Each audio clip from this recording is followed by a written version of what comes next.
Welcome back to the Vida Group podcast. We hope everyone had a great Christmas and a new year. As you know, we are a privately owned real estate advisory company that supports the high net worth and ultra high net worth community on real estate acquisition, project management, and development.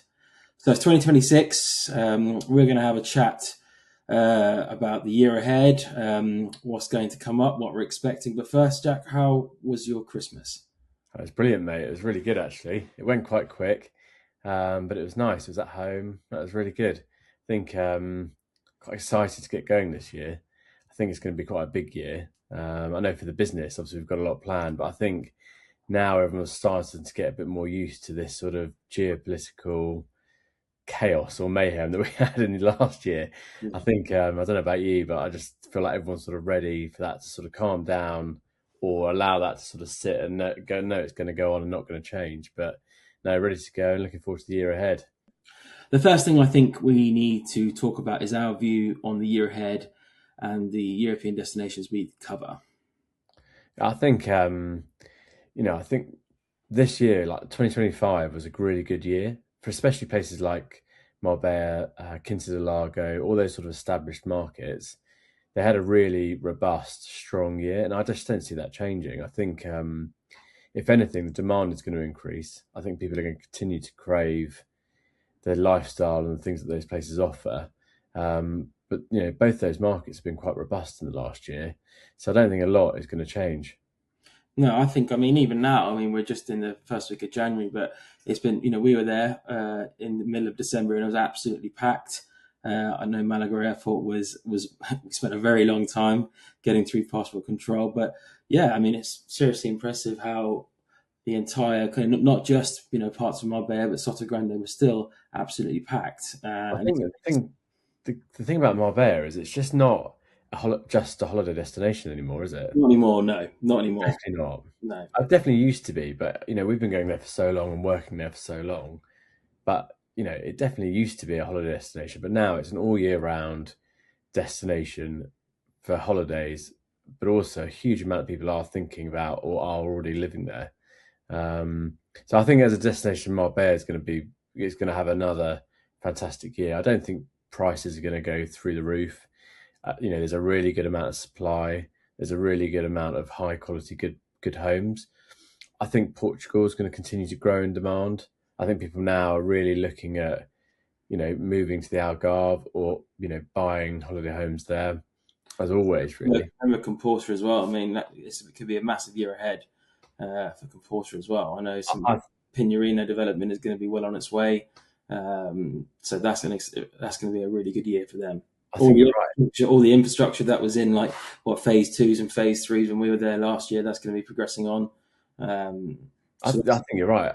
Honestly, I think Comporta is going to have its best year. I can't go over how good of a destination that is, but that obviously is a holiday destination, a seasonal holiday destination. But the quality of homes, that was a real highlight for me last year, going and seeing Comporta for the second time and seeing how far it's progressed in such a short period of time. In other parts of the world, I think, Dubai is not going to slow down. There's no doubt about that. Dubai is not going to, or Abu Dhabi, Dubai, just in general, that is not going to slow down. That's going to speed up. The other areas I'm excited about and thinking about is, people are talking to us more and more now about Italy, Milan, in terms of relocation. Puglia, other areas really, really in demand. It is really in demand, isn't it? There's some amazing homes there. If you're buying an apartment or a nice home, it's a really important destination. So I think, in short, to summarize what we think about the year ahead is, a lot more growth, continued demand, stabilizing of values. I think values are going to stay pretty stable. But I think, there's not going to be a lot of change, and that sort of demand for that lifestyle is going to be a key theme really for the year ahead. I think that ties on really well to our next point, which we wanted to have a discussion about, which was the increased demand in luxury holiday rentals, which I think there's a real emphasis on experiences with there. Yeah. Well, the thing for us, as we know, as we've said before, we never expected to do holiday rentals. It was never really our plan as a business, and we seem to do between 10 and 15 high value holiday rentals a year, it's primarily in southern Spain, but across Europe as well. We've had so many inquiries from without any advertising, without any promotion of that service, from really high caliber, good clients, asking for quotes especially over Christmas, which is traditional. I think it's important to remember as well that that's not just Marbella as well. All over, so Saint-Tropez is a big one. We've had Saint-Tropez. There was another one. We've had Saint-Tropez, Mallorca, Marbella, obviously, Sota Grande, and the Algarve. It's 5 key destinations that we cover from our acquisition side of our business. But for holiday rentals, the demand is growing. But what I've noticed, which is a key trend for the year ahead, and I think you've got some figures and some notes from that. But from the year ahead, I think people are wanting more of an experience, and I think that sector and that trend is going to be a big one for the year ahead. I think the 2 points that really stuck out with me. So the first one is the stat is that the global luxury travel market is estimated at $1.48 trillion as of today, and projected to reach $2.36 trillion by 2030. So that just shows the strength of the sector. And then the second point was 86% of affluent travellers rank privacy and seclusion as top priorities, which essentially is them choosing private villas as opposed to 5-star hotels, which is quite a compelling stat. Yeah, no, I would say that's 2 key points. I think if you're an owner of a luxury villa and haven't thought about renting your villa out before, that's a really significant income stream from that asset. So I do think, to match that demand, there's a really good opportunity there for villa owners in European destinations to generate significant revenue, enjoy those returns. And I think that, there's going to be that demand. And the privacy one, well, I mean, we're, engaged with that sort of, experience all day, every day. Our clients are really craving that, aren't they? I think they really want to be less secluded, but they want to know that they can almost go and experience things, enjoy themselves, but get back to their own private oasis where they aren't. Security adds to that as well. I think it's a massive. So I think privacy and security, they are 2 separate things, but they do merge together. I think security right now, I think with everything going on, I mean, I think the world's getting used to it, as you said at the start of the podcast, but I still think that's probably up there, one of the most important parts of, real estate or even traveling and renting. And yeah, I totally agree. I think, they're going to be big trends for the year ahead. So that long-term comfort with the increased sector demand, that's good for people to know. It's good for market confidence. You've got to try and match that demand with high quality rental villas, which is great for owners. And then, as we say, especially a trend for this year for the high net worth traveller, the security and privacy that we've discussed is going to be paramount. I agree with you. That's I think that's a huge trend across the whole of our business. Our third expectation for the year ahead is that existing homeowners will be either renovating to sell or renovating to meet the changing needs of their families, which is a big topic for us. Yeah, it's an important one. I think, there's 2 things really. One is that obviously, people are holding on to their existing homes. They're either going to hold on to it and use it, or they're going to try and sort of benefit from that rise in the market and that increased demand. So, somewhere like Spain, southern Spain, there's a lot of established markets, established properties that have been there for a long time. There are huge amounts of value that could be added. And so I think that is going to be quite a focus for the year ahead. I know in our business on the project management side is that we are seeing more and more requests for quotes for what I would call medium to large renovations. So, new kitchens, bathrooms, updating entertainment spaces and gyms, updating the home just generally and preparing it for sale. I think that's going to be a really important sector. And then I think the second part of that is that, a lot of people have bought homes, Spain, Portugal as holiday homes. They're either going to move there full time because they're leaving the UK or they're leaving the countries they live in, or they're coming back from somewhere. and those homes don't necessarily now meet their family's needs. Their kids may have grown up. Their kids may now have grandchildren, children, so they've got grandchildren to think about.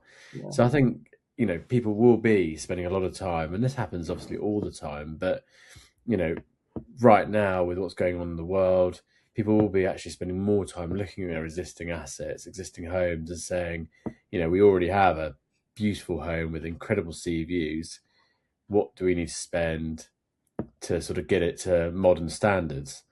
I definitely think in Marbella especially, this is going to be a really important sector. But I think in the Algarve, Valdelobo, Quinta del Lago, those markets as well, it's going to be a big sort of point really.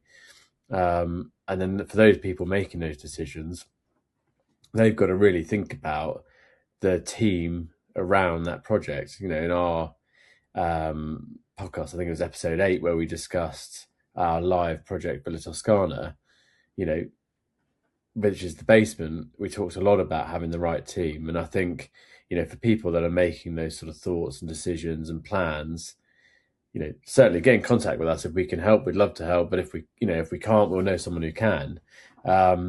It's well worth sort of exploring who the team and people that are going to deliver, because whilst there's huge amounts of construction going on in these destinations, there's only a finite number of high quality contractors, high quality interior designers, architects, and pulling those people together right now is really critical. So I think all 3 topics that we've discussed today, they're the sort of big trends that we have discussed and thought about for the year ahead. I don't think it's going to be a particularly volatile real estate market. I think generally, to summarize the year ahead, it's going to be quite level, robust in traditional established markets. A small number of new markets like Comporta are really going to go through the roof and continue in popularity and become key destinations. It's quite an exciting year, I think. Hopefully it's a lot less volatile than last year politically, because that definitely had an impact on people's mood and intentions. I think you're right. I think the real estate volatility will be quite normal, but I think everything else has got the potential to be a bit up and down. So I think we just need to turn the news off and just focus solely on what we're doing. About this high net worth real estate market, it is quite immune to itself. It's a massive market, but it's quite a small market, and it kind of keeps itself to itself, doesn't it? And I saw a great thing. I saw a great thing the other day.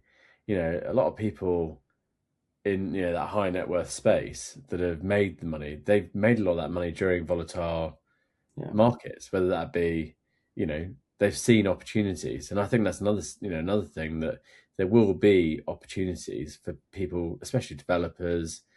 There will be opportunities in the year ahead that probably weren't there a while back. I was having a great conversation the other day with a finance broker who's based in the UK, and he said, "Oh, what's your view on the UK market?"